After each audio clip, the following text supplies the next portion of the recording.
Good evening. I'd like to call to order the March 28th Assembly meeting. Let's stand for a flag salute.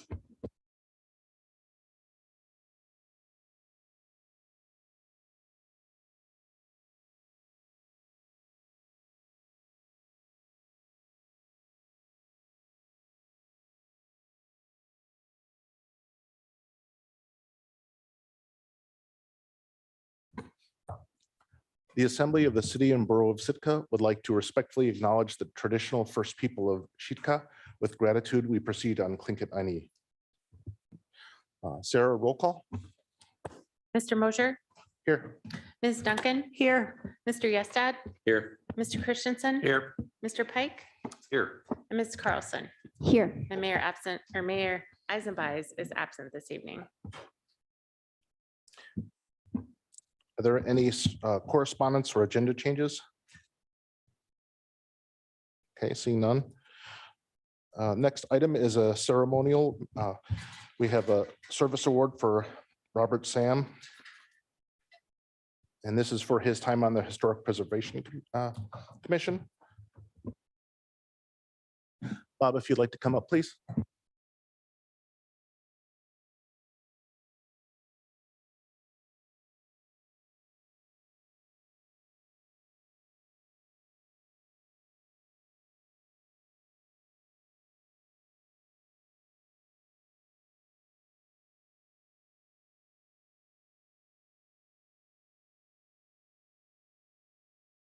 Bob, I'd like to present to you the service award on behalf of the City and Borough of Sitka. And this is given to Robert Sam. This expression of gratitude, grateful acknowledgement for your 8 years of valued service rendered in the public interest while serving on the Historic Preservation Commission.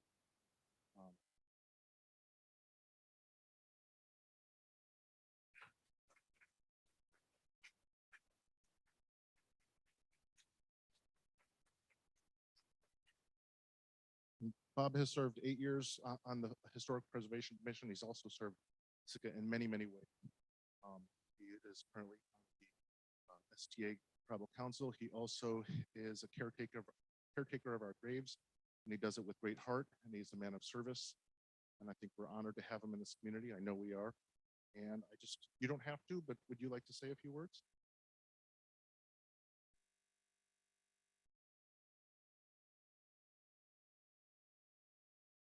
I think they'll have to be careful about my few words as a Tlingit speaker. I'm very honored to receive this award from the City of Sitka. Thank you, City Assembly, citizens of Sitka, people, my friends, family. I served for 8 years on Historic Preservation Commission out of love for this community and love for the ancestors that are buried here. As some of you may not know, 30 years ago, our cemeteries were neglected and forgotten places, full of brush, and it took all of 30 years to restore them, and the city helped out a lot in the beginning. Thousands of volunteers have helped, and today we've been able to rezone them as well to protect them as historic places through historic preservation. And I am appointed by Sitka Tribe of Alaska. We do have that government-to-government relationship, and historic preservation is part of this. As a certified local government, and it's wonderful what we can do together as partners, as a tribal government working together. I've enjoyed those government-to-government meals we've had. We've resolved many of our differences. We've even got to know each other a little bit better. Wonderful. And so I look forward to more partnerships, working together, and also what's very important to me is those archaeological heritage resource survey records. I just wanted to mention them because I worry about one thing. And I accept this with all my heart and soul, but I worry about one thing. And that is cultural appropriation and allowing. I know how difficult it is to be involved with committees and commissions. I know. So, in a way, I would like to find more ways for my people to get involved with committees and commissions just as well as much as I would like you to be involved with our tribal government so that we can get to know each other better and be a better community, because this is Sitka. What a wonderful place. So thank you for this award. I'll go find a frame for it. Thank you. Very welcome. Thank you.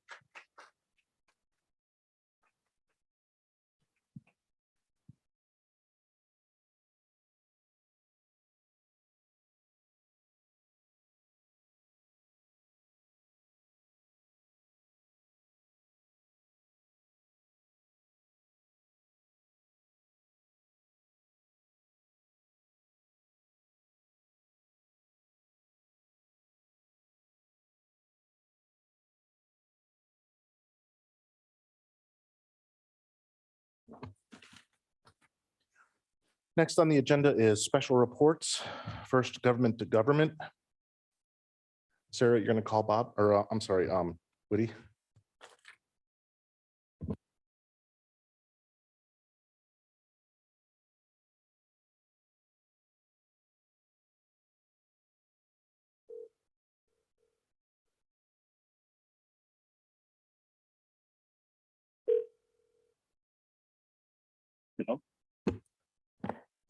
Hi, Woody. It's Sarah calling from the assembly meeting. We are ready for your report. Thank you. This is from our tribal council meeting, March 15th, 2023. We had Mr. Mayor and assembly members, we had a couple phone poll that we ratified that evening. Council passed enrollment resolutions and relinquishment as well. Council approved third reading of the Baranof Island Housing Authority Ordinance. Approved an SDA grant policy. Approved a letter to the Sitka National Historic Park regarding consultation on projects, upcoming projects. And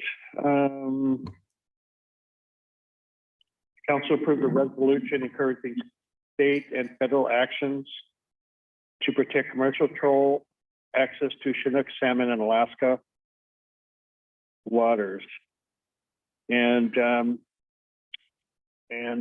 nothing with the meeting though, but the GM, assistant GM and myself went to DC and gave our federal priorities with our two senators and representatives. So that's my report, Mr. Mayor and assembly members. Thank you. Thank you, Woody.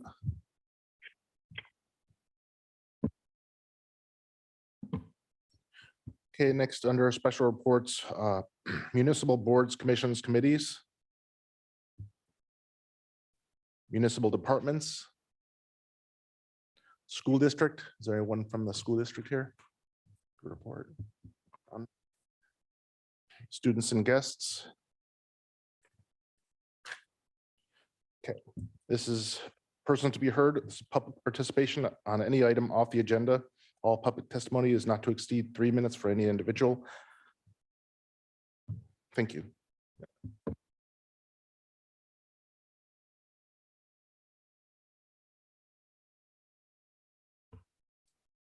Hello, thank you, everybody, for your time in providing this platform.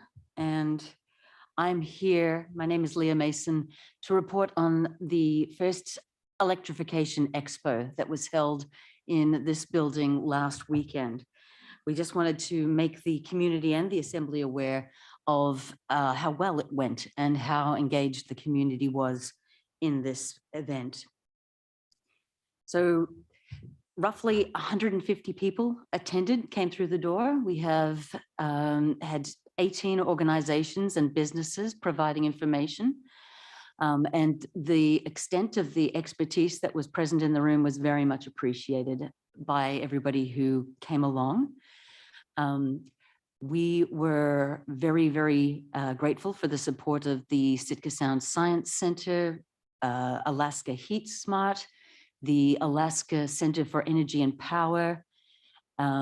We also had local representatives from Sitka Construction, Brown's Refrigeration, Alaska Safe Tech, and a number of exciting kind of experimental displays. So the Sitka Sound Science Center, for instance, was ready to debut their saltwater-based heat pump project.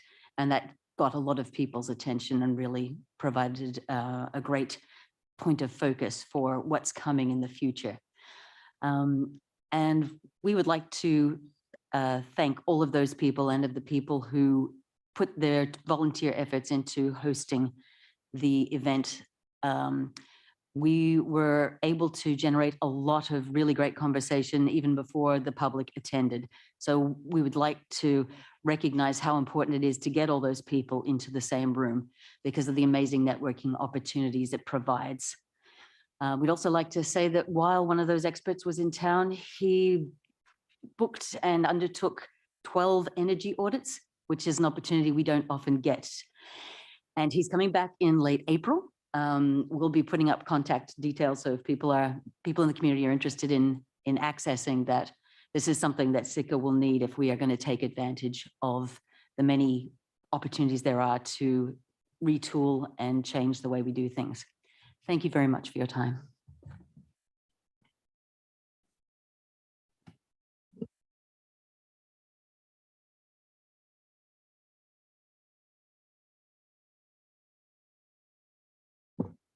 I've never done this before. So my name is Mary Szyminski, and I am here to formally invite all of you to a presentation that I'm bringing to Sitka. It's entitled Parenting in the Digital Age. And I'm bringing Lieutenant Ryan Browning from the Homer Police Department, and he has developed and honed an incredible program about what it's like to parent youth in this day and age, because we've never had children that have had access to social media the way they do now. And as parents, we've never parented children that have been raised in this kind of environment. And so he has done a lot of the dirty work. He's really gone in and gotten deep into a lot of the different social platforms. And he has really developed a very engaging, very informative program to address all of these concerns and talk about why our kids are so depressed and why they are in the state alone. 1 out of 4 girls has a plan to commit suicide at any given time in our state. And that should shock everybody. And this uptick has only gained momentum since our children have been online. And so he has, instead of burying our head in the sand and thinking, oh my gosh, this is a huge problem, how could he ever possibly overcome this? He has given us a gateway to have a really good, frank conversation, not with just each other and with him, but then later when we go home with our children, and not just have it once, but have it over and over and over again as a new way to parent. Because our children are different children than we were. Certainly, they're different children than kids were 10 years ago. And it's changing rapidly. And we have to be more engaged as adults and as community members. And it's not just parents. It can be aunties, it can be neighbors, it can be the mailman. It doesn't matter, because it's all our community. This is our youth, and we're at a dire time for our children. And so, having said all that, I want to see you all there on April 7th, 6 o'clock, Friday. You'll see these little flyers. I'm putting them up all over town. I'm going to be on KCAW on the Thursday morning interview. I'm going to be doing Problem Corner. The newspaper is going to present an article on what Lieutenant Ryan is bringing. And I really want to see the Shikakuan Makahiti packed. Not because of Lieutenant Ryan coming from Homer, but because we're a community that loves our children, and we're going to show up in droves. So please come, tell everyone, share it everywhere you can. One more second, I know, but I would be remiss not to thank the group of people, because I started out by myself, but I Ma'am, quickly gained momentum Ma'am, with. to be fair, we have to cut you off right now. Can I just, few people to thank. This has been a community effort. I'm going to thank Okay. the Elks Lodge, AC Lakeside, First Bank, the Aspen Hotel, Trish White, Mean Queen, Sitka Rotary, and a few anonymous donors. This is what makes Sitka. So I'll see you all on April 7th, 6 o'clock. Shikakuan Makahiti. Thank you. Thank you. And my kids. Thank you. Anyone else for persons to be heard?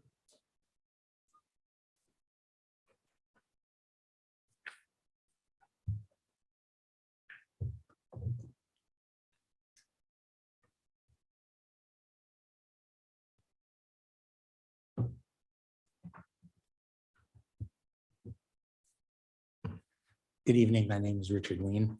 We are indeed not the same children. When I was younger, McDonald's hamburgers cost 17 cents a piece. I recently went there and dinner for two was 30 bucks. So we are different. And thank you, Mary, and thank you, Leah, for one program which has happened and the other which will happen, which sound really great. What I have to ask you is to consider an arithmetic problem. Do you know how much one would have to spend in order for the general fund to get $50,000 in tax revenue at a rate of 6%? The calculation is a simple ratio. The arithmetic concept is probably taught in at least the 6th grade. At 6%, the answer is $833,333.33. And at 5%, which we do pay at part-time during the year, it's a cool million. So you'd have to spend $1 million to get $50,000. I bring this up because when the assembly spends $50,000, the money has to come from somewhere, and sales tax is one way it is obtained. I say obtained because it is not earned by the city. Another way to look at $50,000 is that it represents 83 mills in property tax, or a value of $8,300,000 in property value, or the property taxes paid by 23.7 homes valued at $350,000. I am sorry, Virginia, there is no Santa Claus here. The money has to come from somewhere.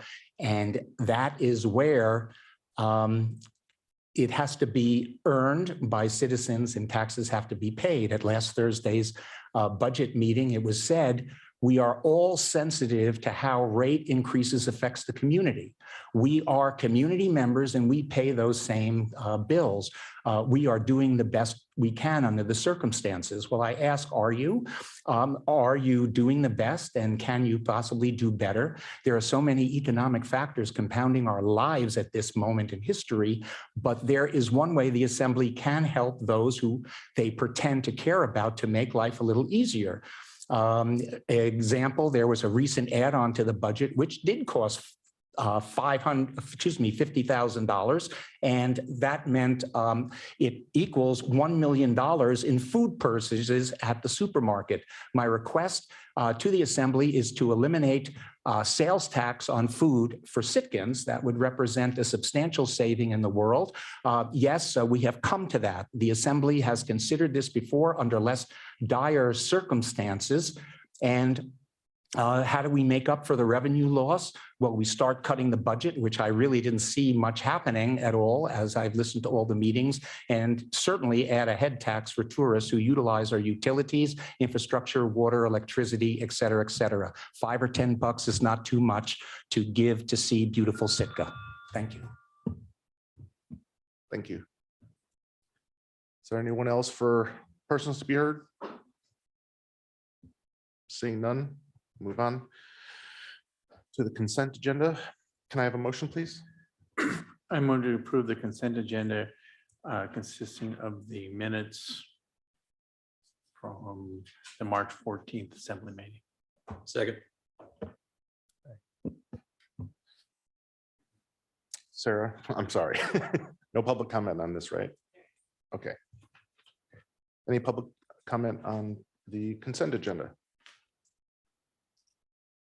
Seeing none.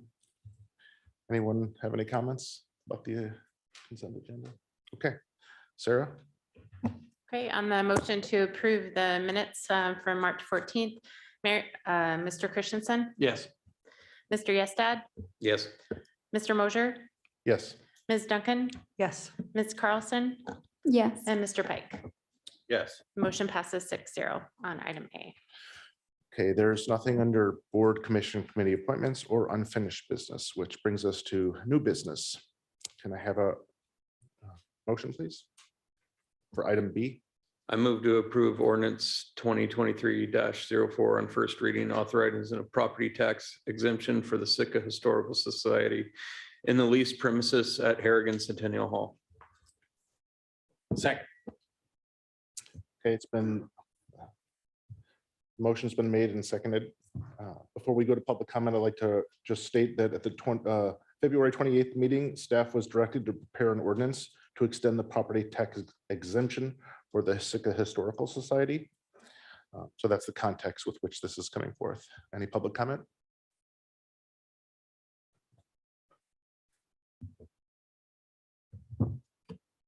Good evening, this is Richard Ween. I think it's a wonderful thing that you're giving an exemption to the Sitka Historical Society. I think it is absolutely appropriate.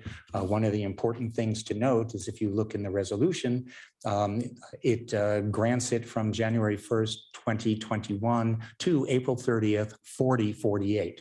So I hope all of you will be present in 48 to renew this at that time. I think one important thing is that the tax exemption is the smaller part of the ask of the Historical Society and the other part of utilities. I don't recall seeing that come by, but I hope that that will also be present because that was 16,000. I think the tax exemption was about 4,000. So please carry on this good work and thank you. Thank you for your comment. Is there anyone else to comment on this item? Okay, seeing none, we'll bring it back to the assembly. Deliberation? Okay, seeing none, Sarah? Okay, on the motion to approve ordinance 2023-04 on first reading, Ms. Duncan, Yes. Ms. Carlson, Yes. Mr. Pike, Yes. Mr. Mosher, Yes. Mr. Yestad, Yes. and Mr. Christensen. Yes. Motion passes 6-0, and that's on first reading, item B. Okay. So now we move into additional new business items. Item C, can I get a motion, please? I move to approve the Sustainability Commission goals for 2023, 2024. Second. Okay, it's been moved and seconded. So before we go to public comment, we're going to have Chair Katie Riley give a 10-minute presentation.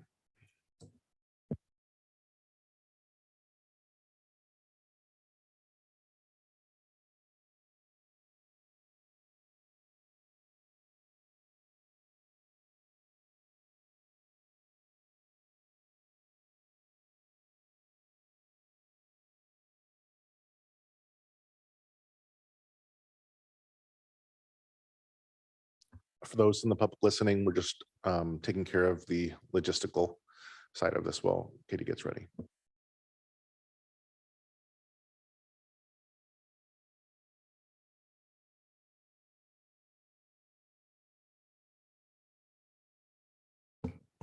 Good evening, everyone. Thank you for having me tonight. My name is Katie Riley. I serve as the chair of the Sitka Sustainability Commission, which was created in October 2022. I'm very excited to share our draft work plan with you tonight and the goals that we've selected to work on this year and hear any comments, feedback, questions you might have. And since there's a couple new faces on this body since the commission was created, I just wanted to start by saying welcome and thank you for serving on our assembly. And I wanted to give a little bit of a context about how the commission was created, the history of some of the municipal sustainability and climate action that's happened in this town, and how we are convening this current body and the work that we're pursuing this year. So with that, I will start. So all of the beautiful graphics I will attribute to our wonderful sustainability coordinator, Bree. She does an excellent job and I mainly just copied and pasted, but a little bit of context on Sitka's municipal climate action. So back in 2007, we had the mayor sign on to the US Mayor's Climate Protection Agreement. And this was kind of the start of some significant climate action from the city of Sitka. In 2008, the city convened its first climate action task force, which finished the first climate action plan in 2010. This plan was ultimately not adopted by the assembly, although various city staff took up projects as their time and interest allowed. And we gathered a fair amount of information during the first or the second climate action task force that took place in 2019 to assess where those recommendations went. And so that information exists and can be distributed. A greenhouse gas emissions assessment was conducted with baselines from 2003 to 2006. And that's the current baseline that we work off of for the community, although we do have an updated municipal greenhouse gas emissions inventory that was completed in 2020, I believe. So fast forward to 2019, when the assembly, there's a bit of a lull after this. The plan was not adopted by the assembly back in 2010, but in 2019, the assembly passed a resolution declaring a climate emergency and establishing a climate action task force after youth from all three high schools advocated for the city to start taking action and treating this emergency with the attention that it deserved. So I served on the first climate action or the second climate action task force, along with current Sustainability Commission members, Ken Barkow and Elizabeth Bagley, who are both serving on the current Sustainability Commission. And one of our main recommendations was that we said, a permanent commission is really needed to deal with the issues of this magnitude. This is an ongoing issue that we're going to need to face as a community and certainly can't be solved by a task force with a pretty limited scope. So we recommended a permanent commission be established and also supported the hiring of a sustainability coordinator to help staff these efforts. So now, 2022, the Climate Action Task Force was retired. We have the creation of a permanent sustainability commission and a great staff member in terms of Bree who assists our commission. We have 7 members and our goal is to position Sitka as a leader in the municipal sustainability area and work at a municipal level to solve challenges and answer questions that are going to help facilitate that community-wide sustainability action and uptake of initiatives. So in terms of the city's purview, this can mean a lot of different things, and I hope to lend a more realistic view about what that means tonight and kind of move away from the buzzwords. But some of the things that we're looking at is how to pursue infrastructure and capital improvement projects with an eye towards future needs and demands, how we're working with our municipal utility to be able to determine and meet the growing demand for electricity from residents and businesses as we transition to a clean energy future, and also how we're finding ways to help the city save money, wisely steward our resources, whether they be natural resources, financial resources, or energy resources, and make Sitka a more self-sufficient community. So with that, this is the scope of our commission. As you probably know, there are a lot of organizations and citizens in Sitka that care about and are working on climate and sustainability issues, and we're really fortunate to have this base of citizen support. So I want to articulate what really our scope is as a municipal commission. We're governed by the ordinance that created us back in 2022. And the commission is also supported by policy statements like the city's resolution to decarbonize municipal operations by 2030, which also includes a resolution to support the broader community in similar pursuits. The ordinance that establishes our intent to work towards catalyzing a healthy community now and in the future by proposing solutions to environmental, social, and economic concerns of the city and borough of Sitka, its partners, and community members. And these are some of the actions that it thought of those areas of catalyzing a healthy community exists within. So we've got, fossil fuel energy use reduction, responsible use of natural resources, sustainable transportation, really a really wide variety, as has been noted, that is under the scope of this commission, but we're hoping that we've honed it down to a couple tangible goals that we can work on this year.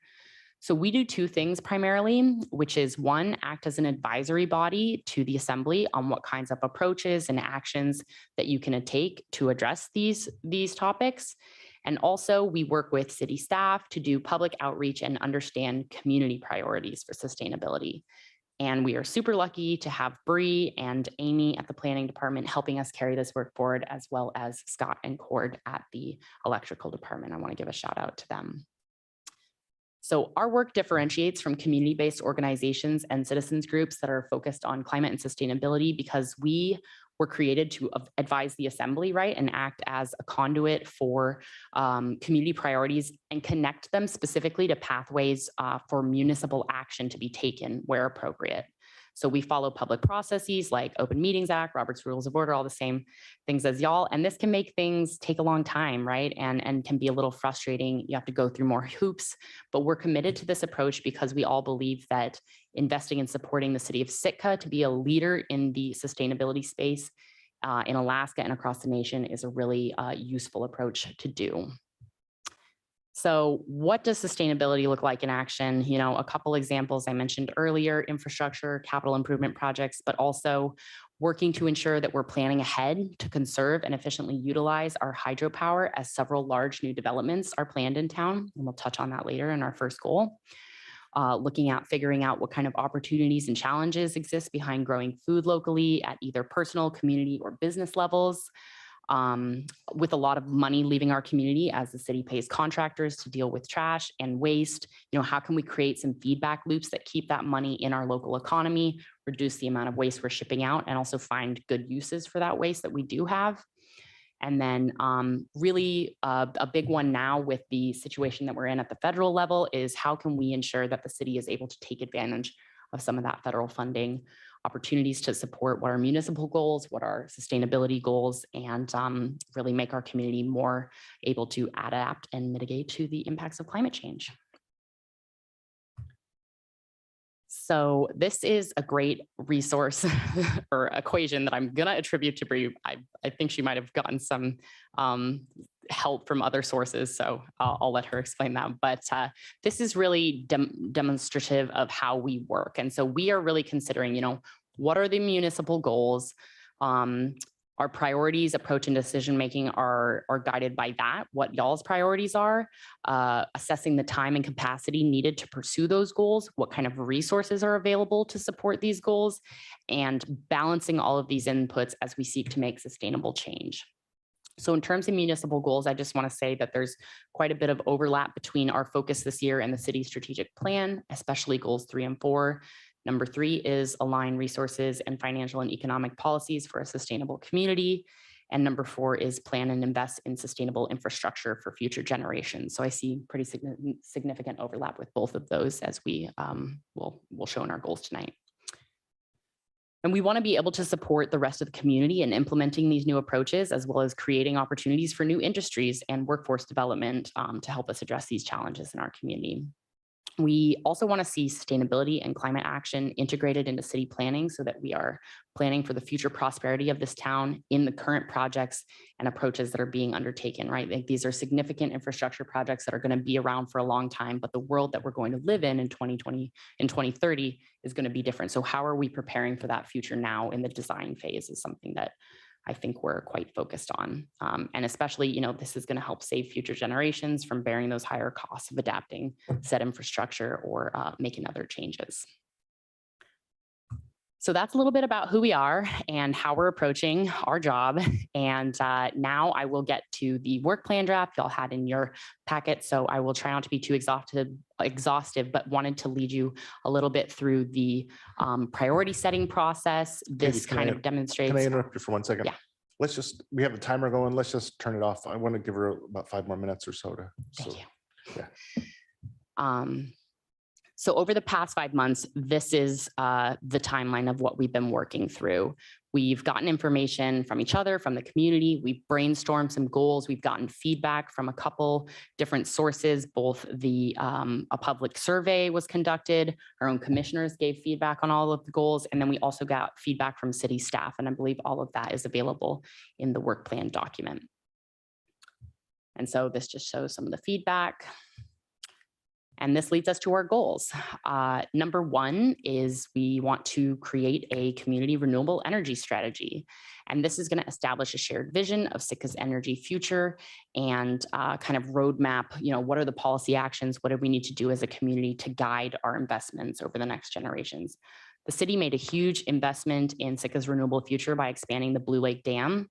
And this was a really good investment. I know it was a hard investment at the time, and it was really disheartening to see the federal and state government fail to support Sitka as the assembly pursued this investment in our future. And so, you know, the assembly had a tough choice to make. They made it. And now we're in the opposite situation than we were after the dam was increased and our electrical demand decreased, where by 2030, we're expected to be at 95% operating capacity for that dam. And that's with the new developments that are happening over at Surge. So this is without any energy efficiency measures built in or factored in. But as our society transitions towards electrification, you know, we're going to need more generation capacity, but we also need to use the generation capacity that we have more wisely so that we don't have to spend more money to build things. How are we being conservative and efficient with what we do have? And so that's really what this community renewable energy strategy will get at. And we hope to apply for another round of Energy Transition Initiative Partnership Project Technical Assistance, ETIP, you might have heard of it. That request will be coming before the assembly at one of your meetings in April. So I just wanted to flag that for you. And we hope that the National Renewable Energy Laboratories and other partners there will help us with the development of this strategy. The application for that is due on May 19th, so you can expect to hear more about that shortly. The second goal is that we're going to analyze opportunities for the diversion of municipal solid waste. This was something that was a priority of the previous assembly that the Climate Action Task Force presented in front of. We got a waste management contract to be renewed in 2032. What can we do between now and then to plan for reduction of waste, keeping money circulating in the economy, finding new ways to utilize our waste, whether it be by diverting food waste and composting and growing more food with it, or exploring energy generation possibilities such as those through metabolic digesters. So again, we're looking for those solutions that really helps Sitka save money, helps the city save money, uses our resources more wisely and efficiently, and increases local opportunities for workforce development and new businesses. The third goal that we have is to create a municipal fleet transition plan and build out a larger electric vehicle infrastructure strategy. And so this is related to the decarbonization resolution that the city passed, I believe, last year. That commitment to decarbonize included city operations such as transportation. So we need a plan on how to integrate electric and hybrid vehicles into municipal purchasing and procurement schedules and policies. This is the nerdy stuff that I love to get into. So I won't say too much on it tonight, but there's a ton of municipalities, both in Alaska and throughout the nation, that have already engaged in this. And so we've got a lot of information to build on. And this plan is going to answer those necessary questions about cost benefit analysis, what kind of maintenance requirements and training for mechanics looks like, and also what kind of infrastructure adjustments are needed to be able to charge these vehicles at public buildings. And we really hope to use that municipal plan to then inform a broader strategy for our community about how to install public electric vehicle charging infrastructure and become eligible for some of that federal support that exists. And we expect for that to open up around 2024, 2025. So pursuing this over the next year will put us in a good place for that. So these are our goals. Thank you. We meet monthly each Tuesday at 6 p.m. We're going to work on these projects sequentially to move forward. So we've got a good body of work here. I don't think that we're going to be bored or not busy at any point, but those are going to move in terms of goal 1, goal 2, goal 3 for priorities. I just want to give a special thank you to Bree. She has been really wonderful carrying this work out on a city level, coordinating, and we're very lucky to have her with us, as well as Amy Ainsley, and then the electrical department, Scott and Cord as well, have been a great source of support. My vision is that this commission is able to work on these projects while also providing support and input to other projects, commission, staff, and the assembly as requested. So please do lean on us as a resource, and we look forward to providing you with any information you might have, right, questions you might have. That's all I have for you tonight. Thank you, Katie, again, Chair of the Sustainability Commission. Thank you for your report. I did want to give you a little more time because you did a lot of information in a quick period of time. Thank you. It's a lot of work. I think what I would like to do, because this is probably going to be a little bit longer, take an early break, then we'll come back, do persons to be heard, then do deliberations. And then if we have questions, we'll call you up. Thank you. So we'll take a 5-minute break.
Okay, looks like the assembly's seated, so we'll continue. Okay, so this is public comment.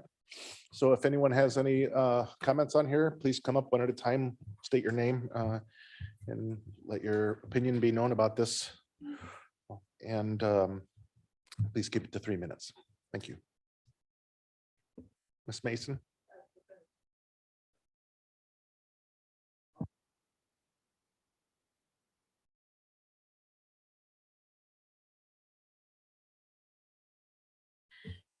Thank you again. My name is Leah Mason, and I would like to support the priority projects chosen by the Sustainability Commission. In spite of some early process issues, they've speedily come to useful and constructive conclusions about the actions we must take as a community to ensure that Sitka remains a great place to live. I would like to offer a specific report for immediate action to fund a community greenhouse emissions assessment as part of the community energy strategy. Sitka is astonishingly dependent on logistics chains that can easily be derailed by high fuel prices, but also, as we've just seen, by pandemic responses and non-responses. Food and energy security are very important issues to evaluate and address through the development of practical strategies.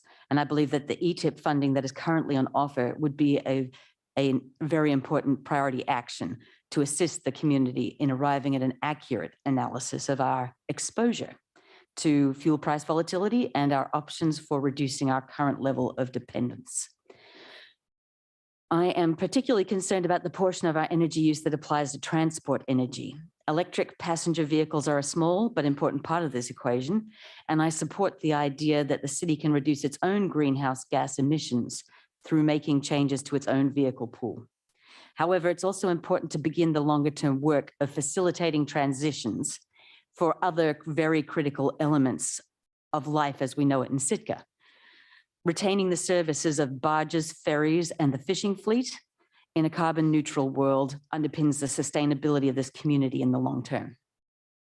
For this reason, I would like to support an emissions assessment that incorporates the fossil fuels used to transport essential goods and services, as well as those used for commercial fishing and subsistence activities. I also ask that the Assembly makes a serious effort to work with the community to address our collective challenges and to evaluate the opportunities that these challenges often bring. So thank you for your time and for your consideration of my perspective on these matters. Thank you.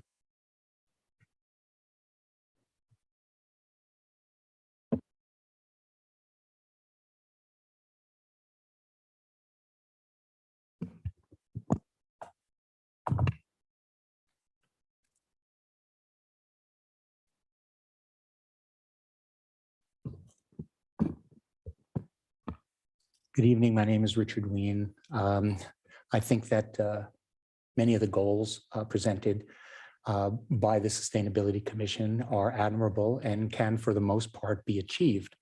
One of the things that will determine it is that the price will determine the future. And that includes of both fossil fuels and everything that was mentioned in their goals. We cannot premise these goals based on growth. What is possibly sustainable in our economic environment is economic moderation built on solid foundations. Continuing down our current financial road here in Sitka is what is not sustainable and will lead us to a diminished quality of life and perhaps being just another seasonal tourist stop on Carnival Row. There are many points in the moderation plan, but the first step really needs to be to reduce demand. We heard in the at the beginning presentation about increasing demand. We need to reduce it. And one way to do it is to reduce the we need to place a cap on tourist growth, and that alone will reduce our carbon footprint, reduce load on our infrastructure, waste volume, et cetera. How many flushes do 550,000 visitors do? As far as the individual things, fossil fuel reduction, I'm afraid to say that's really not possible in the reasonable future. The fishing fleet, barge goods transport, flight services for goods and passengers, tourist cruise industry, construction level equipment. We do have a high level of a saline environment here, and you know that any breach in a battery will result in a fire and toxic releases. Responsible use of natural resources, always. And the truth is, if we have less of demand, we will actually use less. A diminution of supply chain fragility. Well, stop eating avocados. There is basically nothing that I ate or used today that was created in Sitka, and I don't think that's going to change, certainly in my short lifetime. Food security, I did some numbers, and if you look at how many acres you need in wheat to feed people, and you can go over it for any food, and it is beyond Sitka's capacity. So we really need to consider how we reduce a lot of the demand that we're having here. As far as sustainable transportation options, they have this interesting car called the Zook, which is kind of runs on its own, and you can probably have it go up and down the roads and drop you off like a cab. Solid wastes, we need it, and we've missed the boat on that. And because 2032 is too far off. Thank you for your comments. Is there anyone else for persons to be heard?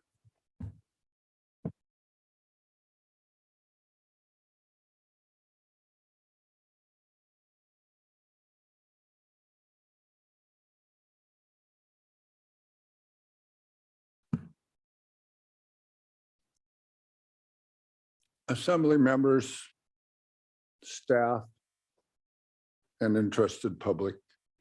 My name is Eric Jordan, resident of Sitka since 1976.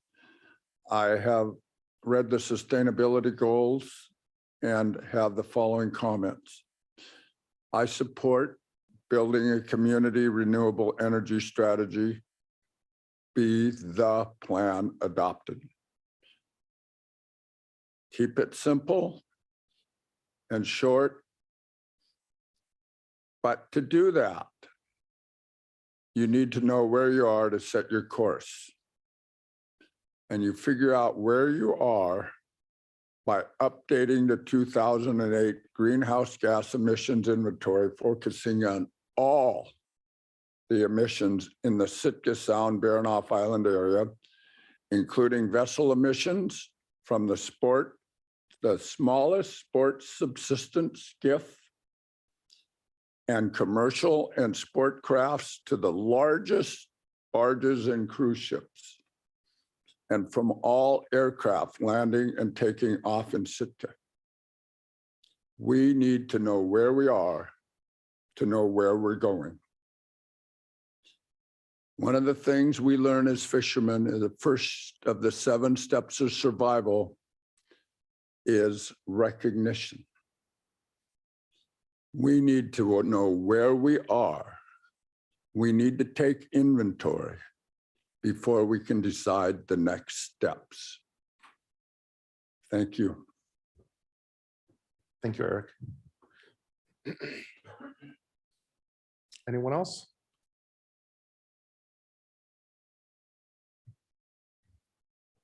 Okay, seeing none, we will move it back to the assembly.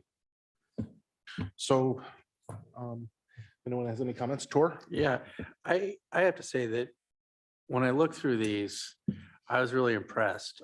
You know, the fear we sometimes have, and I heard it when we were first when we had the task force and now the commission, was that we're going to be talking about pie in the sky stuff that we can't do. And that is not the case here. And it's really impressive. These things are to varying degrees, you know, attainable. And, you know, all of them, if we make the, you know, the attempt, we may not get perfect, but we'll make a difference just even if we get halfway, I mean, which I think, and I know, having been to a couple meetings, that there was a much longer list that was talked about. And some of those things were extremely admirable, but not really doable. And so they focused on the things that we can actually do, which is nice. And it's kind of like eating an elephant, how do you eat an elephant one bite at a time? I'm not sure. I appreciate that. And I know that actually I could sit and wonk out with Katie on some of these things here too. I mean, I'm following closely the development of the electric outboards. Merck has one out now. I think that this is good. And they obviously followed the KISS principle. And so that's good. And I'm looking forward to seeing what we can get done. So For the public, what's the KISS principle? I keep it simple, stupid. Okay. So. All right. Anyone else?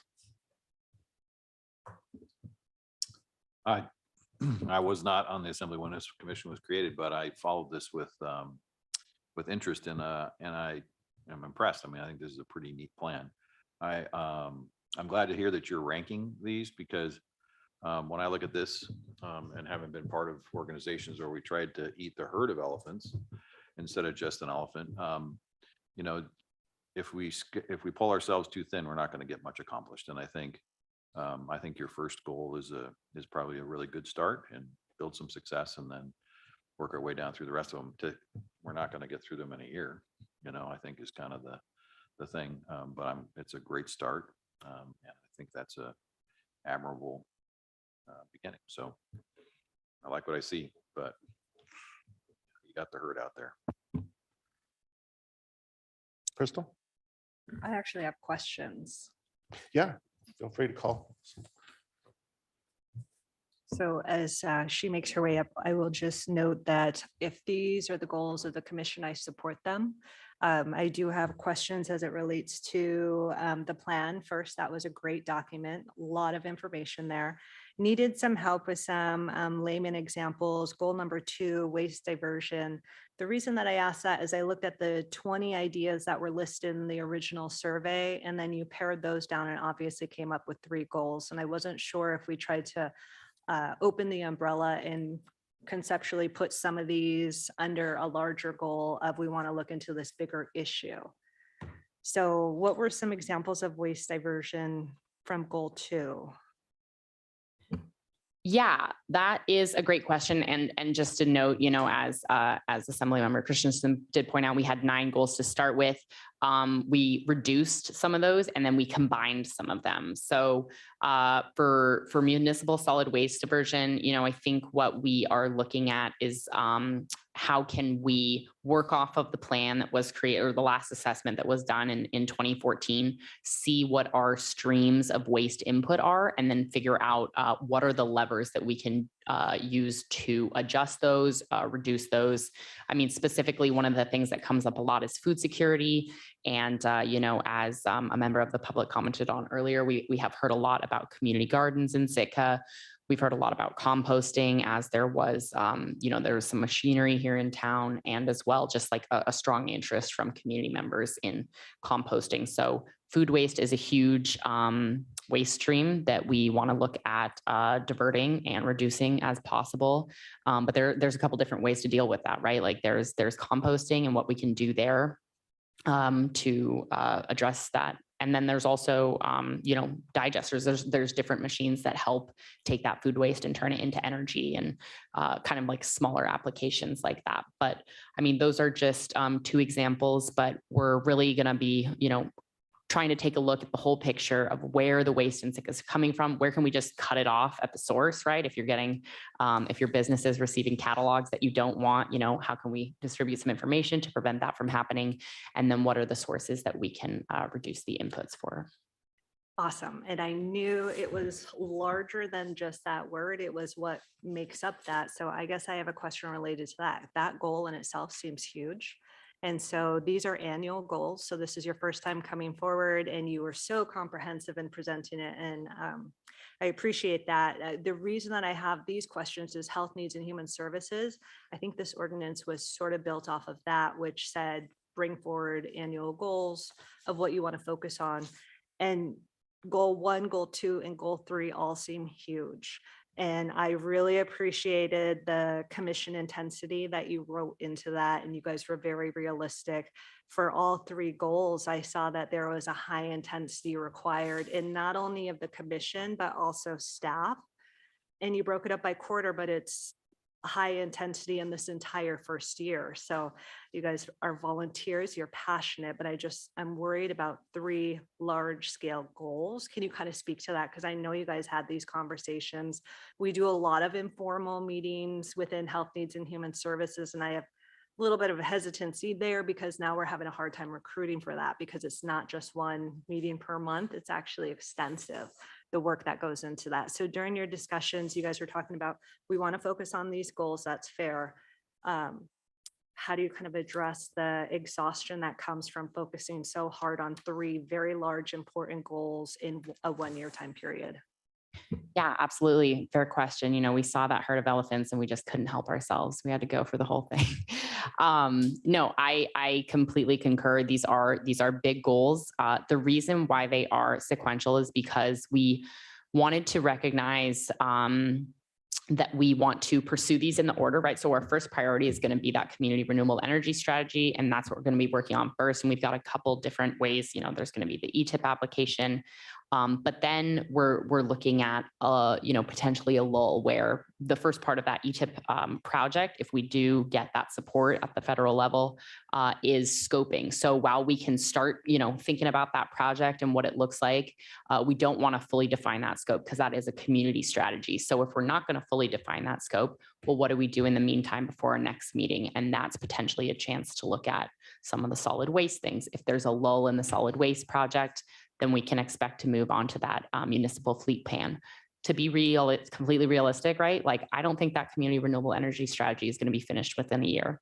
For example, if we get the ETIP assistance, that's like an 18-month grant from what I understand. So that already extends us out beyond. But what I hope to be able to do is come back to y'all in a year and present on the progress that we've made on these goals. And then if there are any that have been buttoned up and we've got room for some more activity, we can brainstorm like what is going to take that place. But I do expect that these are going to take a little bit longer than a year, but I also think that we can make some really significant progress on each of them in a year, and definitely enough to report back on next steps and where we plan to take those. So, we chose these goals because we think that there's a lot of overlap with the city's municipal priorities, which the strategic plan also is expected over a 5-year timeline. So this isn't a 5-year work plan. It's a little bit shorter, but we think that the duration of these goals will be relevant over a significant period of time and hope to make some good progress on them in the next year. So in the next year, we may have 3 goals that look exactly like this, and it's just a continuation of the project until you guys feel like you fully flesh them out and you can move away from there. Yes, I hope they won't look exactly like this. There will be some movement, but like whether it's, this is a follow-up item or this is what resulted from the community renewable energy strategy that we know that we need to work on. If we know that there are electric vehicle infrastructure monies coming up that we need a plan for, like we hope to be in a good place to apply for those. But yeah, I do expect there will be continuations of each of these in the years to come. Okay, and this is just because I'm very naive to it, but goal number 3, that definitely feels like a very longer term project. And the only reason that I'm familiar with this is it was in the last meeting, the budget meeting that we had on this previous Thursday, talking about the fleet age, and we had some young vehicles. And so I think by average 22 years is how long we keep a vehicle. And so if you guys are able to put work into this, goal number 3 is fleshed out in year 1, how long until we actually implement it, and how much work will need to stay up to date on that goal before we're actually implementing it? Does that timeline coincide with replacing the fleet?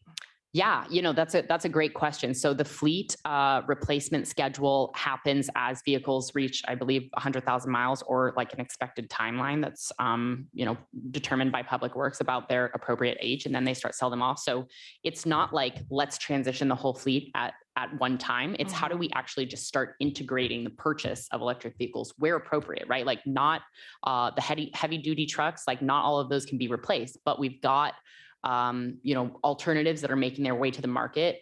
And we've got a market that's actually going to stop making gas vehicles, many car manufacturers by 2035. So in order to prepare for that, we hope to equip the assembly so that next budget cycle, you can have a discussion about this.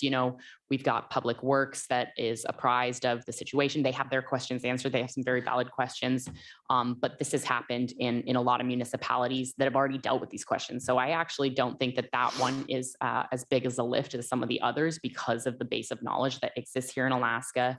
And because that's going to be happening, I think we're hoping to formulate the policies so that is just integrated into the purchasing schedule and would be a part of your normal business, hopefully starting at the next budget cycle.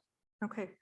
And then the last one, which you actually closed your presentation by addressing this. So I'm just going to assume, again, with the high intensity of all three goals, knowing that you guys are going to be busy, you had mentioned don't stop coming to us though. So that was my question, was how you can balance the needs of assembly when we send stuff your way. I think there would be a little bit of a hesitation just because these are so large scale projects and we don't want to exhaust you. And you guys have put in a lot of work already. So that is the only hesitation I have. But as experts, if this is what you say you can focus on and spend the year drafting out, I'm going to rely on knowing your intensity best.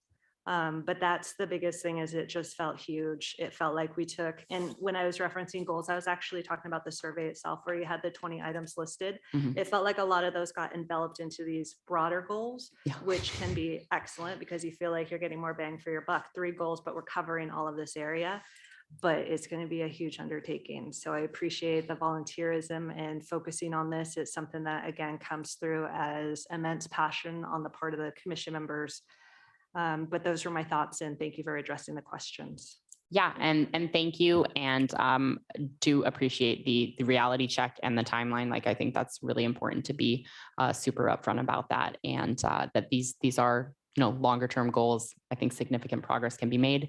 I really do hope that the assembly does come to us when there are questions that they want answered or advice on the sustainability realm, because I think that we would prioritize that, especially on whatever timeline was needed by the assembly. But the amount of planning that's going into the projects right now, the planning stage is really where these considerations need to be prioritized. And our hope is that the city is already doing a great job of considering a lot of these things. How can we be a support to make this business as normal? That is the plan. The assembly is dedicated to sustainability of city operations, as evidenced by the passing of the strategic plan. Staff is already thinking about this. We are a backstop to help advance those discussions and help implement that where possible. So, thank you. Thank you, Katie. Yeah, I don't have a lot to say because I'm agreeing with all this. And thank you for all your work. You guys have done a lot. This is impressive. I do tend to agree. I think this is, we had to come up with some goal, or you guys had to come up with some goals, and these are big ones, and it's okay. For me, it's okay if they overlap a little bit between the years, or we'll just see what it looks like next year. Does anyone else have a comment? Chris?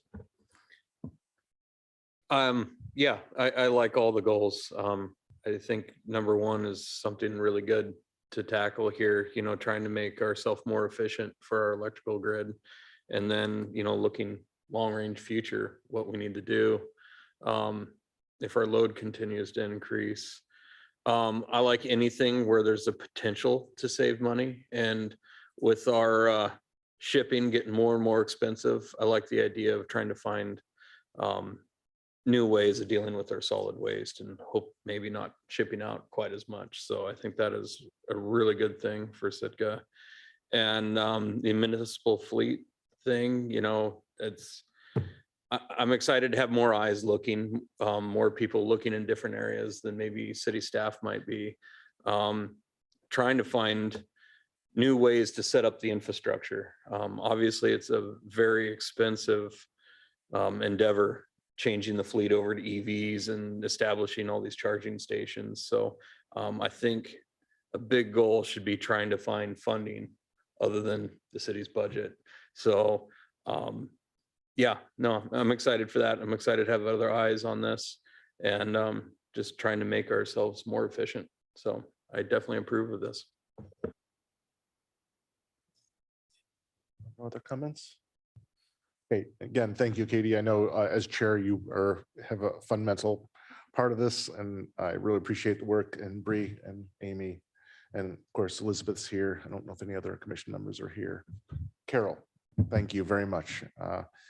I was in the first couple meetings. I couldn't make the most recent one, but I intend on continuing to attend. I think they're a great thing and great energy. So I'm glad you guys have kind of hit the ground running now. So I think if there's nothing else, we'll do a roll call. Okay, on the motion to approve the Sustainability Commission goals for 2023 through 2024, Mr. Christensen, Yeah, yes. Ms. Carlson, Yes. Ms. Duncan, Yes. Mr. Pike, Yes. Mr. Yestad, Yes. and Mr. Mosier. Yes. Motion passes 6-0 on item C. Okay. All right, so this is on to item D. So we're going to have Melissa Henshaw come and introduce this item. Again, for the public, this is a discussion direction decision item. Good evening, Deputy Mayor and Assembly members. Melissa Henshaw, Public and Government Relations Director. This community transportation program is similar to the process that we saw the last couple of assembly meetings, the transportation alternatives with the crossings. We have been waiting to hear what DOT had estimated the cost to be for the project. So the decision for this evening is to determine if we should move forward to partner with the state for the repaving and improvements to Catley Avenue. If so, then a match commitment should be determined. Note this project will not include utilities, so those should be replaced as well if this project is awarded. Last fall, we submitted a notice of intent to apply. The application was due February 28th. And since DOT didn't have the scope, schedule, and estimate completed, we submitted a draft application and we'll follow up with completing the application if directed so by the Assembly. Included in the packet is the scope, schedule, and estimate provided by DOT. They gave it to us on March 10th. So they were required to complete this program or complete this scope and schedule and estimate for the program. You'll note it looks to be about 2 million more than our estimate and about a 4-year process with construction in that 4th year. The total project cost is estimated at 10.6 million. The scope, schedule, and estimate stated that the project would use a design speed of 25 miles per hour, stating it was the posted speed limit for Catley Avenue.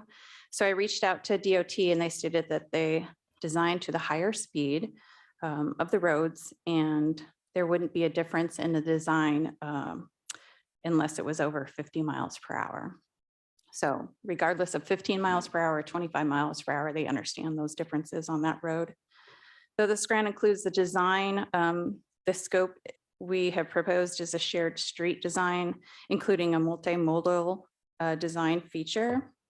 So staff tonight is looking for direction from the Assembly to set the match, as the criteria for the grant includes higher points for contributing more than the minimum of the 9.03%, which is about 30,000 short of what is in the proposed fiscal year 24 budget for this program or for this project.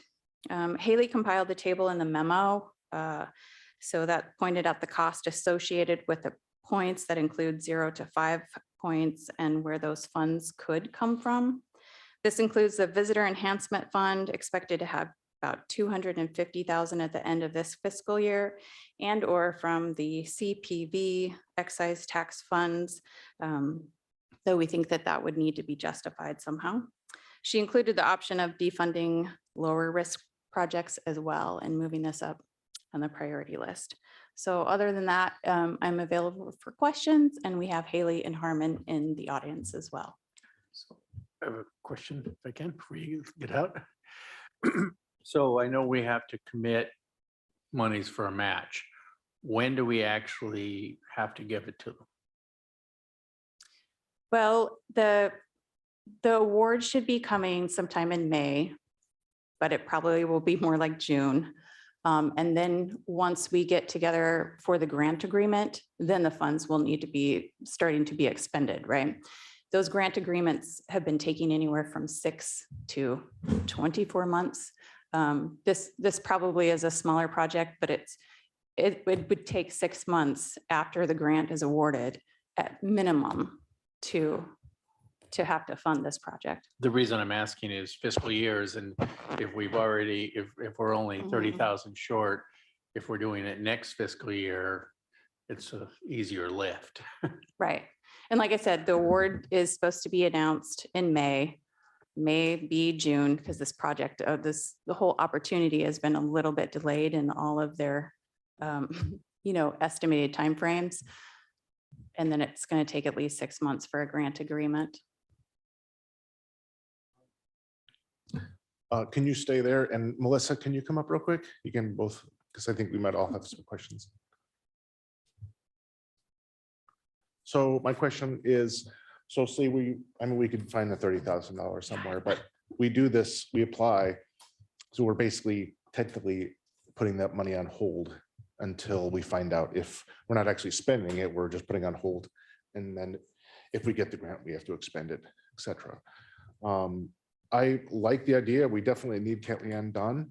However, I'll probably agree to do it to apply for it, but I'm just a little worried that if we're just eking out the minimum, does that give us very much of a competitive edge? Or do you, Melissa Henshaw, do you know if you have any an idea of where we are with that kind of thing? I haven't heard what the sweet spot is necessarily for this. The TAP programs, they kind of mentioned to us that 12% was, so, if you look at the weighted, it's 12%. So it's the high weight. It's a category. It's a criteria that's weighted really highly. And so it could or could not make a difference depending on how well we meet the other criteria. It's really hard to say. Okay, the only reason why I'm asking is just for argument's sake, say, would allocating this money or setting it aside affect moving forward with other projects? So I think it certainly could if we want to move forward with a balanced budget this year and wanted to do the appropriation with the FY24 budget. And we have a small surplus right now in that draft budget. So if we were to appropriate, if we wanted to go to that, the between 10.1 and 15%, that would be an additional 1.1 million that we would need to appropriate. We could do that by looking at some of the other projects that we've been setting money aside for. The other option would be, we are seeing higher sales tax returns this year than expected. It could be something that we analyze where we end the fiscal year and then make that decision at that point. But there, we still have a couple months left. There's no guarantee that we're going to have a good chunk of funding that would otherwise go into the public infrastructure sinking fund. And what we would do in that case, at part of the analysis, we'd be looking at, this year we had 5 million. From FY22, we had 5 million to put into the sinking fund. I don't expect that we'll have that much this year because that was savings from some of our COVID belt tightening. But so if we had 3 million and held back 1.1 million, then we'd be putting aside a smaller amount of funding for the next year. So it's kind of, we could defund something this year or essentially not fund something in the next year. Does anyone else have any questions? Well, it's kind of following up on that a little bit. Looking at this matrix or whatever the graph, it seems like we get a lot of bang for our buck getting up to the 1% and for a fairly small amount of money. And we start hitting diminishing returns very quickly. It seems like that, to only get one more point, we have to spend another 400,000, and to get to 4, it's, another 900,000 roughly, and so forth, and then up to 1.5 for the max. It's a huge amount more for, it seems like, diminishing returns. So I guess I'm asking if it was your money, personal money, and that's honestly how I figure this a lot, what would I aim for? And it just strikes me that going for the 2 points, one level is the sweet spot. I mean, would you agree with that? Or is it?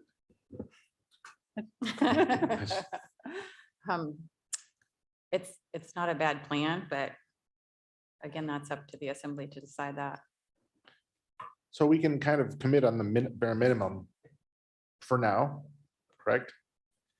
And Yeah, then, we need to come up with a resolution, so that amount needs to be in the resolution for the next assembly meeting. So Okay. this will come back to you at the next assembly meeting if you direct staff to move forward with it. And we're hoping for that match amount so that we can put that and button that up for the application. okay, so I'm gonna throw you, Melissa, we have two Melissas up here, so Melissa Haley. You're very familiar with all the capital projects, the list. This is a really important one to have done. Personally, I think it would, cost more than $10 million, but it's okay now. But do you think that using our asset management thing, John's not here to talk about that. Do you feel that this would be a worthwhile thing in considering our other needs? Well, even, looking at this project, when we sat down and looked at the spreadsheet, this project was at the top. If we get no funding, we're going to be funding, whether it's 8 million or 10 million, we'll be setting aside money to get up there. So, we'll be spending something significant regardless if we're able to get the state funding. That would certainly be a lot less of our own working capital going into the funding. But, this one it's still, I believe, a few years out, if I remember correctly, but it's a high enough priority that this year in our FY24 budget, we put $1 million into it. Or close to. So we say we commit to this. We don't have to keep it tied up indefinitely. We're gonna know within, well, you said between 6 months and 24 months, right? Well, we will know if we'll have this, if we are awarded this grant in May. But again, I said, they're running a little late on the program. I wouldn't be surprised if it was June. But still, that's not too long to have something held up. And if we don't get it, then we just either put it to save to that project or for another project in the queue. Did you have anything to add to this, Amy? Okay, anyone else have any questions?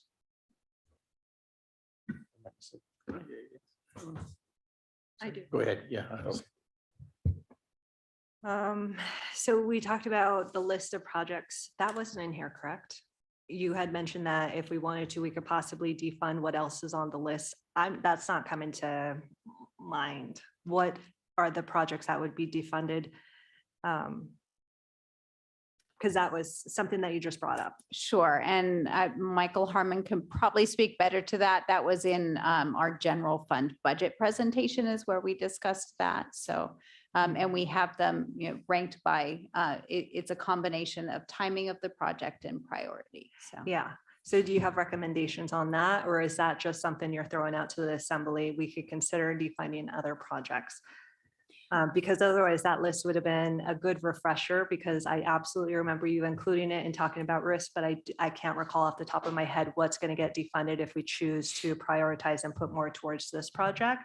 Sure, and I think depending on the level of funding, what we might consider is, for example, if the assembly said, let's do the 5.1% or greater, and for that one, we need an additional close to 570,000. If that's the direction that the assembly wanted to go, I would suggest that we then come back to the drawing board and propose how that would be funded. If we did that level of funding, I would suggest that we use visitor enhancement and CPV. I think, defunding other projects is going to be our last resort. So. Mhm. Yeah, so you just want us to weigh in as far as an amount that we think is appropriate tonight, but again, that will come back to us and will be presented in a way that we could further make decisions on it. Yes, just knowing that to keep a balanced budget and include this in FY '24, it could mean either operational cuts. That's going to have less of an impact because of the public infrastructure sinking fund funding. So most likely it would have to come from other projects. And to get the full percent or full 12%, which is how it's weighted, which is a lot, you would need the full 5 points, so the 15.1% or greater. Is that how that breaks down? Yeah, that would give you the 5 points at 12%. So the 5 points is equivalent to 12% in the total. Yeah, there's a few different criteria that have the 12%, but it's up there. Okay, thanks. So to kind of get this discussion moving, I think I'm like leaning more toward Torres, just because once you hit the 5.1 or whatever, it starts increasing rapidly on how much we have to keep aside. I totally would. I mean, it just looks to be the most cost effective to go for the 2.1% greater than minimum. And honestly, looking at the other criteria, I mean, I think we're going to score really high on this. I mean, it's obviously needs it, the safety, quality, and public support. And I just don't see how committing another roughly 400,000 gets us much more. And I don't think there's going to be a lot of support for going to the 1.1 million or the 1.6. So, Sarah, did you have something? Yeah, well, I just have a question. So if, assuming let's just say we don't get this because we choose to go with a number 2. So how many times can you come back and try this again? It That's my depends first on if question. they open this program back up again. This one in particular, I haven't heard if they will be doing it like the BIL, that's every year for the next 5 years. I think if I remember correctly, it's typically every 3 years, but it has been every 4 years as well. So not right away, but a few years down the line, possibly. And at $1 million a year that it looks like we're putting into this, how long, if we're funding it, before we'll be able to build this thing? Would be your estimate? Because the prices are not going to get cheaper. They're not. And I mean, it really depends on what other priority projects we have. If we're able to put 3 or 4 million a year in, it'll go a lot faster. But again, it's going to depend on the scope of the projects as a And whole this is the top of the list, right now for general fund. right? And anyone driving down that road might note that. So I guess, I don't want to be parsimonious here and just, go for the easy buck. I want to maximize our chances of getting started with this process, because I think even if we do it, it's a 3-year process of planning it and organizing it and getting it done. So even after we find the money, which at the rate we're going will be 15 years, then, I think that's a problem. So I don't want, and the fact that we don't have to necessarily appropriate it and right this moment appeals to me, because I think the state's way behind on lots of things at the moment. So, I think I don't have the particular number I'm interested in here yet, but, sure, 135,000 is the cheapest way to go. But if this is our number 1 priority and it's going to take us 10 years to 15 years to save it up, and it's going to come out of our pocket, then the state's willing to basically do 80% of it, then, I think we don't want to miss this opportunity. So let's pick a number that makes more sense. I'm not in favor of, I can tell you right now, I don't want to spend 1.6 million, but let's not go for 2 just because it's cheaper, because I think we're going to be building this road. And I would hate to get to the point where we have to build the road because it's falling apart prior to us saving enough to build the road. So. Did you have something, Crystal? Okay. JJ? So we can start talking numbers. So we can suggest any value. It's just a minimum of 135 gets us 2 points, right? Is that? That's correct. Okay. Thank you. Anyone, take an answer. Thank you. So 3 points is 570,000, 2 points is 135,000, 4 points over $1 million. I'm not thinking over $1 million. I'm not comfortable with that. I'm somewhere between 2 and 3 points. What do we think of using, just as discussion between us, as using CPV funds for this? I mean, I like the idea, but Amy, did you have a comment on that?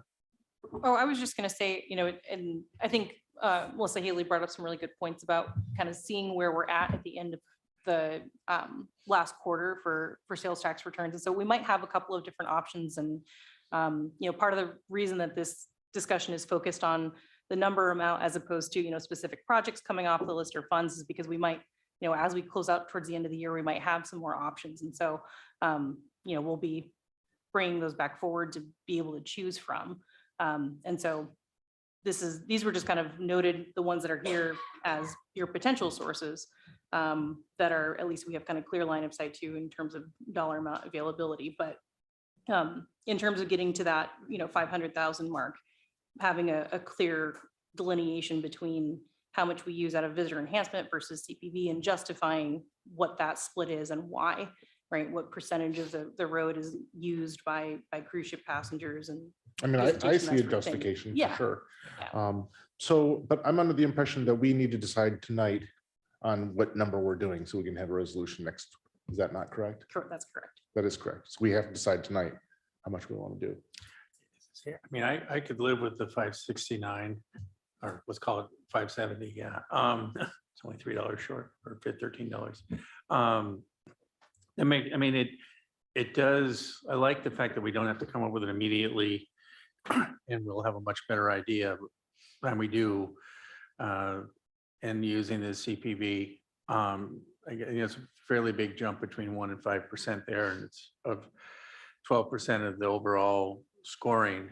The one question I was just while we're thinking is, I don't know if lobbying makes, I mean, not traditional lobbying, but it strikes me that if there's any way to get some of our other government entities in Sitka to chime in that they would like to see Catlan fixed as well, I would think that the tribe would be enthusiastic about that as well.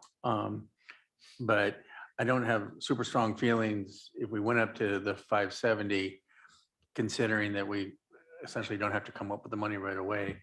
I do get a little uncomfortable, and I'm not sure we're not chasing our tails a little bit going up to the other two. And of course, there's no point in being somewhere in between. I mean, Yeah. we want to be, 10 cents over the limit.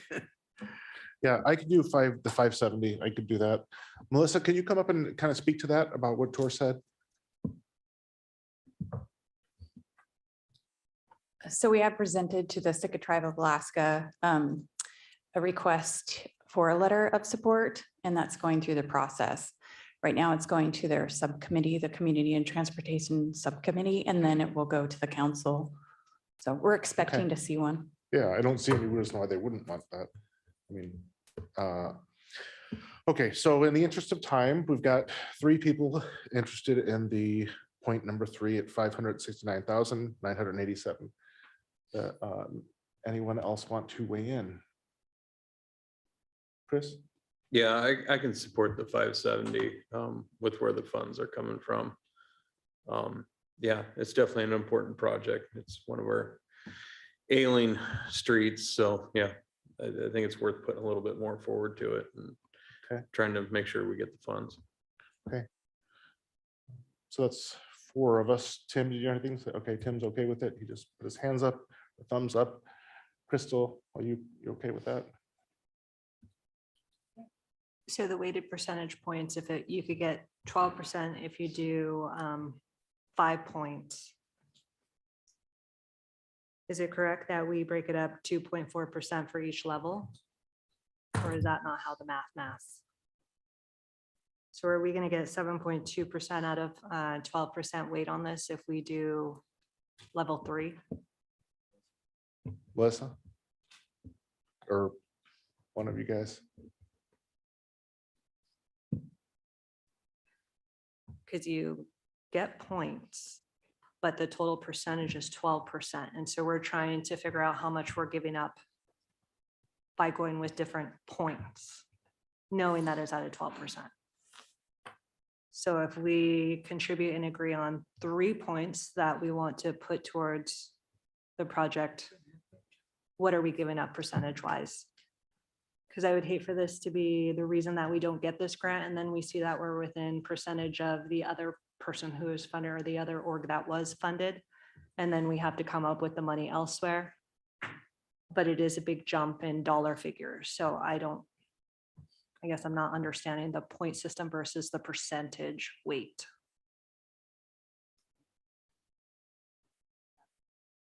You don't, but just assuming from the table that was provided in the memo, I think your math is correct, Ms. Duncan, that if your maximum points in the category is 5, and that's worth a total of 12% of your overall scoring, then every individual point is worth 2.4%. So it'd be 9.6 if we did 4, 7.2% if we did 3, and then lower from there. So If I understand the way that the criteria was provided here. that's me too. That's- So I'm yeah. trying to reason that that's how they would do it. I don't know that for a fact. And then do we know how competitive or how close the previous award decisions are? Do we have any of that information? I know it's super competitive. I do too. And that's what I read in the memo. And so I'm just thinking if we want to be competitive and not have to pay for this out of our own general fund pocket, we need to come as strong as we can. And it's just 2.4 percentage points, but that could be a lot. So that's why I appreciate the discussion. I don't quite know where I'm at. This is our highest level project. So, all of this considered, it's not easy for me to come to a number based off of that. And I also love to support your guys' recommendations, but your recommendation was kind of like discuss and figure it out and then tell us. And we're like, oh, so. I have a question. Do you think you'll have a better sense of where we're at? Like, if we give you either 3 or 4, for example, would you be able to tell us whether 4 is reachable? Like whether we could afford that, I guess is the best way I want to put that. And where that would come from in more detail than what I see here. Because when you talk about defunding things, I immediately don't want to do that. Sure. So 3, I can tell you right now, we can put together between, I think a balance between visitor enhancement and CPV funding would be very easy to justify, and the funding should be available. Further, we're not going to have our Q2 sales tax return numbers until mid-August. So that one is really going to tell us where we're going to end up for the fiscal year. So there's no scenario where they would call us up and say you're 1 point away and we could have an emergency meeting and add more. Is nothing like that? I haven't heard of anything of the such. I mean, I assume its answer is no, but I gotta say, looking at the matrix, whatever they want to call it, not really knowing what intermodal work means, but the rest of it, the street's gotta almost max it out.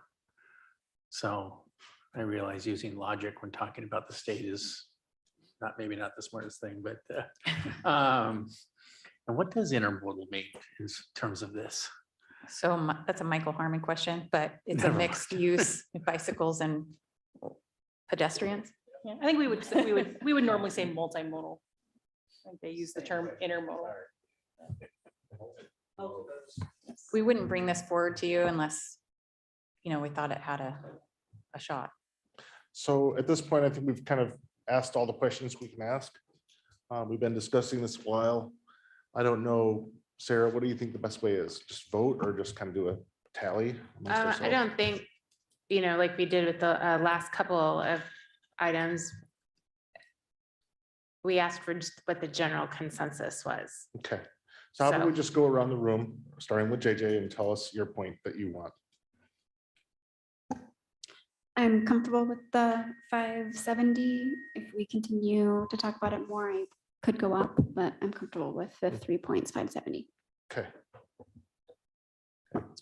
Let's go forward with 570, but I'm with JJ. I mean, if, I want to think about it a little bit more, and when this actually comes up, I may change what I'm interested in. Okay, Crystal? I'm at 3.4. Just because we don't have a full picture of information, I don't think we're fully understanding. There's a lot to consider, and so this is an important discussion. I just didn't realize that we would be making a decision. It sounds like an important one, and so I'm not going lower. I'm okay with 3. I would prefer 4, but of course, 4 comes with additional required information. Like, are we defunding something? That's not the goal. But it's kind of the absence of information because we just can't fill that in right now. So I'm teetering there. Okay. So Crystal, 3 to 4. I'm okay with 3 for now. I could be convinced otherwise. I don't know how we're gonna address this but we got to figure out something tonight. So 3, 4. I'm comfortable with 3. And this may be a Sarah question, but since it's a resolution, if Melissa, and it makes it easy, I don't have to say which one, comes forward and says, okay, here's where the 1.1 million would come from. And oh, no, I am comfortable with that. We could make a motion to change it at the table, correct? Because it's just a resolution. Yes. So I Okay. would suggest we put 3 in the resolution, and Melissa, if you've got a nice layout where the money would come from, we might change it at the table when it comes up. That sounds good. I don't care which Melissa. Okay. Chris? Yeah, I can support that. Okay. I think we're all on board. Amy and Melissa, do you feel like you got consensus? And I think that's a good plan. Thank you, everyone. Thank you for the discussion. That was good. Okay. So it looks like we're done, except for persons to be heard and reports. So. Okay, we'll go to persons to be heard. This is for anything on or off the agenda, not to exceed 3 minutes. I believe Sarah informed me we have a call in. Is that still true? It is. Typically we do in person first. Okay. And then we'll do by phone. Okay. Anyone in the room want to speak at persons to be heard on anything on or off the agenda? Dr. Ween?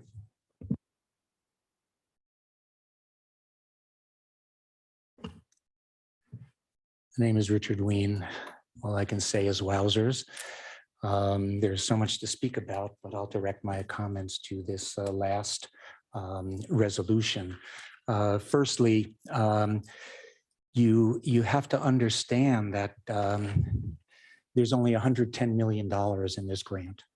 And to ask for the 10 million, you're asking for over 10% of it. It's highly competitive. And this is for the entire universe, the $110 million. Of interest is that if you note, for the compactor, the Southeast Economic Development Fund was rated. No more money. So what we're looking here at is, and this should help you understand the situation. You're looking to all these places to take money. You're looking at the visitor enhancement, you're looking at the CPV, and all of these things mean it's a single item game. If you spend it one, you can't spend it on the other. And just have you notice, since I like arithmetic, that $570,000 requires $9.5 million in tax. And, think about that and where all of these things are coming from. One of the basic questions that I had when I read this was that the sewer system, I have it written down. The sewer system was constructed in, in 1 year, and all of these things that they were talking about, the stewards and drainage, et cetera, they're talking about how they're at their end of life. The question is, if they're at the end of life, what about other areas in Sitka that will also require these types of things? And I think the way the water mains have been breaking, et cetera, is that we are facing enormous issues. And I really think that we need to consider where this money is coming from. And it's quite, it's just a head shake. And as I come to the end of my time, since we're talking about elephants, George Orwell wrote a great story, very short story called Shooting an Elephant. Read it if you have the time. But I think that we're looking to rob Peter to pay Paul. We are fully overextending ourselves all the way down. And if you look at every issue within the budget, where are we going to find the money, et cetera, where are we going to find the 1.5 if we're having difficulty finding 570? And so I think you really need to put your thinking caps on and understand what money is and where it's going to come from, because the Fed ain't going to be so generous in the future. Thank you. Anyone else present for persons to be heard?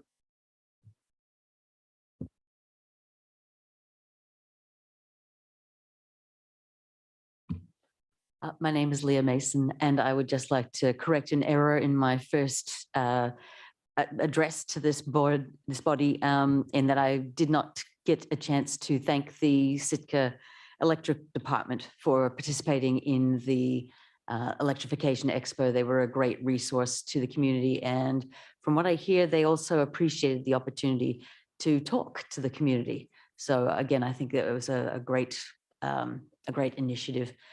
And I was happy they turned up. Thank you very much. Thank you for your comments. Anyone else? Okay, Sarah, do you want to make the call?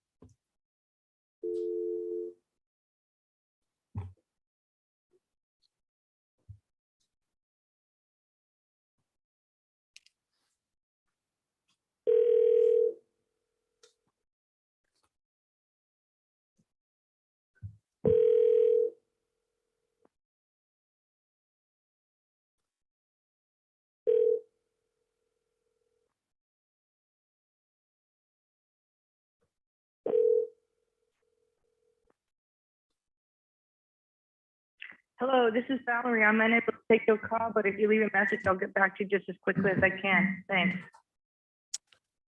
Okay, so person didn't answer, so we will conclude. Motion to adjourn. Oh, no, we got, we have, sorry, reports. Sorry. So we'll make it quick Wanna go here. The mayor's not here. I don't have any reports. Administrator? No report, thank you. Okay, attorney? An offer was made and accepted for a legal assistant. Mindy Lawrence will be my new assistant. I'm excited about having her join me down the road. Thanks. Awesome. Liaison representatives? So police and fire met. Once again, it was a very brief meeting because we heard from the chief of police and the deputy fire chief. Both had very good things to say about what's going on. So the police department has had a number of applicants. So I thought that was a good, several for the dispatcher and a couple of police officers. So they were going through that process. And there are 10 new EMTs in town. So. All right. Anyone else? I just wanted to emphasize Library Commission. They are super excited because, of course, this is the centennial celebration of the public library. This Saturday is a big celebration, so just want to invite the community to come out. It's going to be Saturday, April 1st from 1 o'clock to 3 o'clock. Stop by the library, but it's also going to kind of spill over here into Harrigan Centennial Hall. They're going to have a lot of fun. So as a community-oriented event, please come and enjoy yourself. Great. The Tree and Landscape Committee will be writing a letter of support for our community garden. Okay, clerk? All right, so we have our final budget meeting on Thursday, April 6th. It will be on other governmental funds, and then there will be a catch-all item, the second item. And then looking ahead, our next assembly meeting would be Tuesday, April 11th. We have a number of vacancies on our boards and commissions. We have the Animal Hearing Board, 3 vacancies on Health Needs and Human Services, the Investment Committee, 2 openings on the Library Commission, several on the Local Emergency Planning Committee, Parks and Rec, and Tree and Landscape.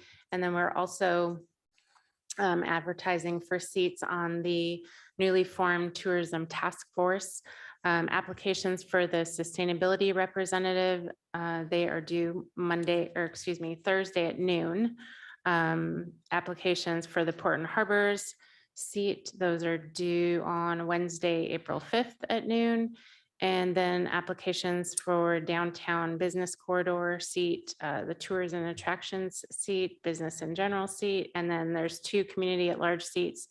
Those are due at noon on April 19th.